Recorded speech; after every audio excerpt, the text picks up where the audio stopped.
గత 2-3 రోజులుగా న్యూస్ పేపర్స్లో మాన్యువల్ స్కావెంజర్స్ కాన్సెప్ట్ మీద రెగ్యులర్గా ఆర్టికల్స్ వస్తున్నాయి.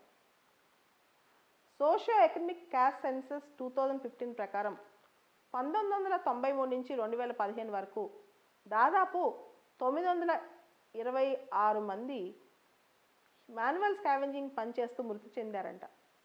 అసలు ఈ మాన్యువల్ స్కావెంజింగ్ అంటే ఏంటి? ఈ మాన్యువల్ స్కావెంజింగ్ ఎందుకు దారుణమైన మానవ హక్కుల ఉల్లంఘన అంటారు? భారతదేశంలో కొద్ది కాలం ముందు వరకు కూడా డ్రై లెట్రిన్స్ ఎక్కువ ఉండేవి. డ్రై లెట్రిన్స్ అంటే ఫ్లెష్ వెట్ కాకుండా ఒక మనిషి మల విసర్జన చేస్తే ఇంకో మనిషి వచ్చి క్లీన్ చేయాలి. ఈ క్లీనింగ్ పని మొత్తం ప్రతి ఊర్లో ప్రతి పల్లెటూరులో దళిత్ కమ్యూనిటీలో ఒక క్యాస్ట్కి అప్పచెప్పేవాళ్ళు.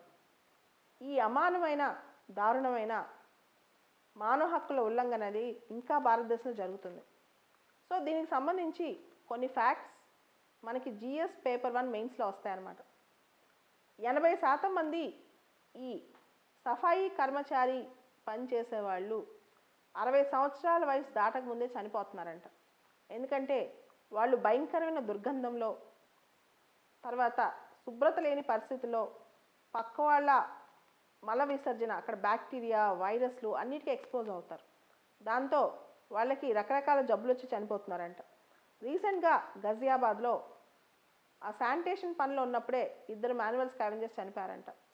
COVID-19 వచ్చినప్పుడు చాలా డెడ్ బాడీస్ వార్డులోంచి బయట తీసుకెళ్లే అంశంలో వీళ్ళనే వాడుకున్నారంట. చెన్నై ఫ్లడ్స్ వచ్చినప్పుడు కూడా చాలా అన్శానిటేషన్ కండిషన్స్లో వీళ్ళని తీసుకెళ్ళి పని చేయించారంట. గాంధీ గారు ఒక మాట చెప్తుండేవాళ్ళు, ఎవరిది వాళ్ళే శుభ్రం చేసుకోవాలి అని. Everyone must be his own scavenger అని చెప్పి, దానివల్ల హ్యూమన్ డిగ్నిటీ పెరుగుద్ది అని చెప్పి. సో ప్రస్తుతం స్వతంత్రం వచ్చి 70 ఏళ్ళు దాటిపోయినా మన భారతదేశంలో ఇంకా మాన్యువల్ స్కావెంజింగ్ ఉంది. అసలు ఈ మాన్యువల్ స్కావెంజింగ్ భారతదేశంలో ఏ మంత్రిత్వ శాఖ కిందకు వస్తుంది? Ministry of social justice and empowerment, సామాజిక న్యాయం సాధికారత, సోషల్ జస్టిస్ అండ్ ఎంపవర్మెంట్ కిందకు వస్తుంది డైరెక్ట్గా.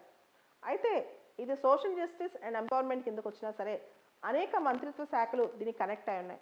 ఉదాహరణకి రూరల్ డెవలప్మెంట్ కానీ, హౌసింగ్ అండ్ అర్బన్ డెవలప్మెంట్ కానీ, లేకపోతే హెల్త్ అండ్ ఫ్యామిలీ వెల్ఫేర్ కానీ, women and child welfare, education.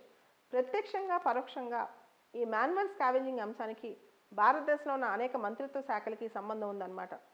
అయితే భారతదేశంలో ముఖ్యంగా మనం సివిల్ సొసైటీ NGOలో చూసుకుంటే 2 ప్రముఖమైన అంశాలు ఉన్నాయి. ఒకటి రాష్ట్రీయ గరీమా అభియాన్, ఇది NGOస్ కలిసి తీసుకెళ్తున్న మూమెంట్ అన్నమాట. మాన్యువల్ స్కావెంజింగ్కి వ్యతిరేకంగా మన రాజ్యాంగంలో ఆర్టికల్ 17కి ఆర్టికల్ 21కి ఈ మాన్యువల్ స్కావెంజింగ్ వ్యతిరేకం. ఎందుకంటే మాన్యువల్ స్కావెంజింగ్ అనేది ఒక అంటరానితనాన్ని ప్రోత్సహిస్తుంది. ఒక కులం వాళ్ళు, దానిలో దళిత కుటుంబాల నుంచి వచ్చిన వాళ్ళు ఈ పని చేయటం, ఈ పని ఫోర్స్గా చేయించడం కూడా జరుగుతూ ఉంటుంది అనమాట. ఇది ఒక దారుణం. అయితే రెండోది, ఇది క్యాస్ట్ సిస్టమ్ని, కుల వ్యవస్థని పటిష్టపడుతూ ఉంటుంది అనమాట. ఇది కూడా దారుణమే అని చెప్పి. ఈ రాష్ట్రీయ గరీబా అభియాన్ అనేది కాంప్రిహెన్సివ్ రీహాబిలిటేషన్ ఎందుకు ఇవ్వకూడదు, వీళ్ళకి తిరిగి ఉద్యోగాలు ఇవ్వటం, వీళ్ళకి కొంత డబ్బులు ఇచ్చి వేరే వ్యాపారాలు పెట్టించడం ఎందుకు చేయకూడదని ఆలోచిస్తుంది అనమాట. రాష్ట్రీయ గరీబా అభియాన్ అనేది ఒక national campaign for dignity and eradication of manual scavenging. Manual scavenging యొక్క డిగ్నిటీకి వాళ్ళు చేసే పనిని పక్కన పెట్టించి అలాంటి పనిని కాకుండా వాళ్ళని ఇంకొక విధంగా ఇంకొక పనిలో ప్రోత్సహించడానికి రాష్ట్రీయ గరీమా అభియాన్ వర్క్ చేస్తుంది. దాంతోపాటు అతి ముఖ్యమైన NGO ఇంకోటి ఉంది, సఫాయి కర్మచారి ఆందోళన్. సఫాయి కర్మచారి ఆందోళన్ అనేది బెజవాడ విల్సన్ అని ఆయన అధ్యక్షత వహిస్తూ ముందుకు నడిపిస్తున్నారు. దీనిలో ఆయనకి రామన్ మెగ్సెస్ అవార్డు కూడా వచ్చిందనమాట. అయితే రాష్ట్రీయ గరీమా అభియాన్ డైరెక్ట్గా ministry of social justice and ఎంపవర్మెంట్తో కొలాబరేట్ అవుతుంటుంది. ఈ సఫాయి కర్మచారి ఆందోళన్ ఒక బేసిక్ NGO అనమాట. బట్ అది చేసే వర్క్ అనేది అందరూ ప్రశంసించాలి. ఇక్కడ 2-3 అంశాలు మనం గుర్తుపెట్టుకోవాలి. మాన్యువల్ స్కావెంజర్స్ చనిపోవటం అనేది భారతదేశంలో రెగ్యులర్గా జరుగుతుంది. సఫాయి కర్మచారి ఆందోళన ప్రకారం 926 మంది చనిపోయారు అనేది తప్పు డేటా. చాలామంది చనిపోయారు, ఇది చాలా అతి కొద్ది మంది చనిపోయిన డేటా మాత్రం ఇస్తున్నారని చెప్పి. మాన్యువల్ స్కావెంజర్స్ చనిపోతున్నారు, ఎంతమంది చనిపోతున్నారు అనేది అఫీషియల్గా లెక్కలు అనేవి సరిగ్గా సేకరించట్లేదని చెప్పి ఒక అభియోగం అనమాట. మాన్యువల్ స్కావెంజింగ్ పని చేస్తూ ఏ డ్రైనేజ్లో పడి చనిపోవటం అనేది ఒక యాక్సిడెంట్ కాదు, మన సిస్టమ్ చేస్తున్న మర్డర్ అని కూడా ఎన్జిఓస్ వాపోతున్నాయి.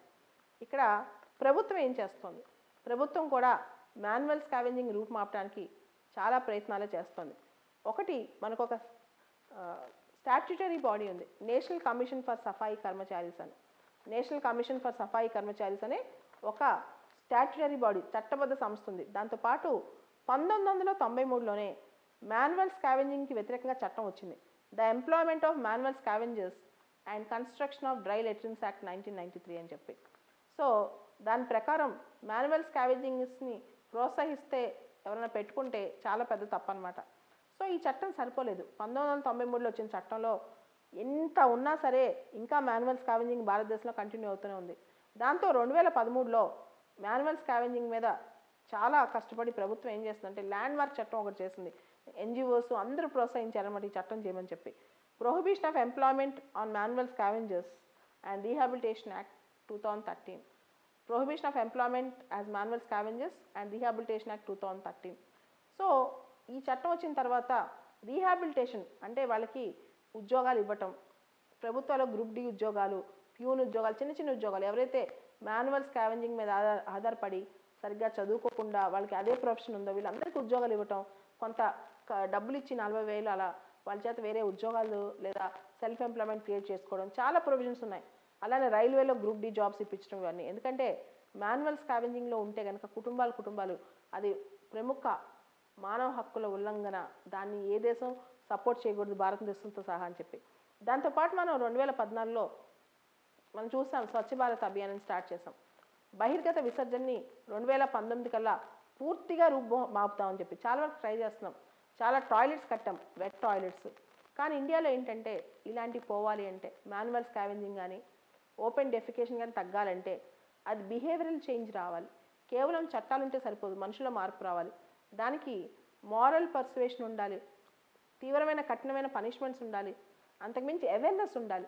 బహిర్గత విసర్జన వల్ల లేదా ఈ డ్రై టాయిలెట్స్ వల్ల మనకు వచ్చే రోగాల గురించి, వైరస్ల గురించి, ముఖ్యంగా కరోనా వైరస్ టైంలో మనకు అర్థమైంది మనుషులు కొంత అవేర్నెస్ తీసుకొస్తే కొన్ని విషయాలు నిజంగా అర్థం చేసుకుంటారని.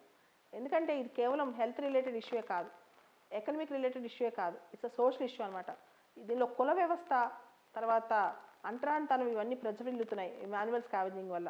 దీన్ని తగ్గిస్తేనే భారతదేశం బాగుపడుతుందని చెప్పొచ్చు.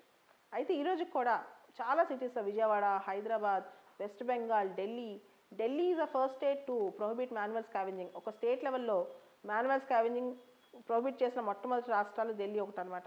అయినా కానీ ఇప్పటికీ ఉంది. కానీ దీనికి పొలిటికల్ విల్ చాలా అవసరం. పొలిటికల్ విల్ అంటే రాజకీయ వ్యవస్థలో ఇలాంటి మాన్యువల్ స్కావెంజింగ్ని పక్కన పెట్టేసేయాలి అని చెప్పి. ముఖ్యంగా దారుణం ఏంటంటే ఇది కుల వ్యవస్థలో దళిత్ కమ్యూనిటీస్ని అవమానపరిచే అంశం అన్నమాట. సో దీన్ని కూడా పరిగణలో తీసుకుని కుల వ్యవస్థను రూపుమాపటానికి, తర్వాత ఆర్థికంగా కొన్ని ఫ్యామిలీస్ బలపడటానికి, అంతకుమించి మానవ హక్కులు, డిగ్నిటీ కాపాడటానికి, వీటన్నిటికీ భారతదేశం ఎక్కడో ముందుకెళ్లాల్సిన అవసరం లేదు. ఇలాంటి అమానుషమైన చర్యలు ఆపేస్తే దేశం చక్కగా ముందుకెళ్ళిపోతుంది.